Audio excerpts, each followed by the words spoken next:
ਪੈਰ ਸੁੱਜ ਗਿਆ ਤੇ ਇਹਦਾ ਨਾਖੂਨ ਦੇ ਉੱਤੇ ਹੋਵੇ ਰੇਸ਼ਾ ਹੋ ਗਿਆ।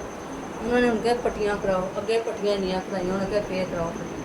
ਤੇ ਆ ਦੇਖੋ ਕਿੱਡਾ ਨਾਖੂਨ, ਅੰਗੂਠਾ ਵੀ ਸੁੰਗੜ ਗਿਆ, ਅੰਗੂਠਾ ਸੁੰਗੜ ਕੇ ਪੈਰ ਨਹੀਂ ਸੁੱਜਾ। अस्सलाम वालेकुम जी। एक पैर मेरा ख़राब हो गया ब्लड प्रैशर की वजह तो। हाई ब्लड प्रैशर का मैं मरीज़ हाँ। ब्लड प्रैशर नाल दोवां अखां की रोशनी चली गई है, फालज हो गया, बाजू भी कंबदा मेरा।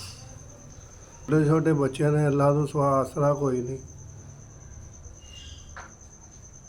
बेटा मेरा कोई नहीं है, एक बेटी है सिर्फ। घर के कोल मैं आसरा बनाया है, गोलियां टोकियां दा बच्चियां दियां बस ला के बैठा रहना।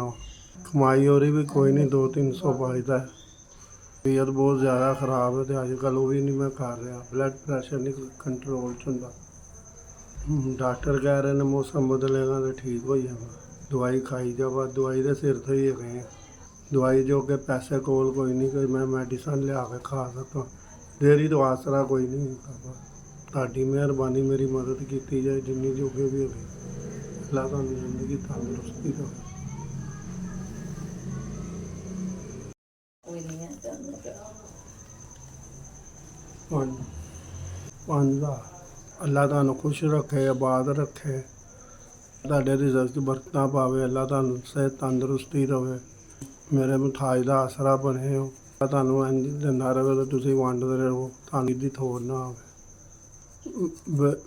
ਤੁਹਾਡਾ ਦਿੱਤਾ ਕਬੂਲ ਕਰੇ ਅੱਲਾਹ। 5 ਦੇ ਸਦਕੇ ਤੁਹਾਨੂੰ 5 ਗੁਣਾ ਜ਼ਿਆਦਾ ਦੇਵੇ। ਤੁਹਾਡਾ ਬਹੁਤ ਬਹੁਤ ਸ਼ੁਕਰੀਆ।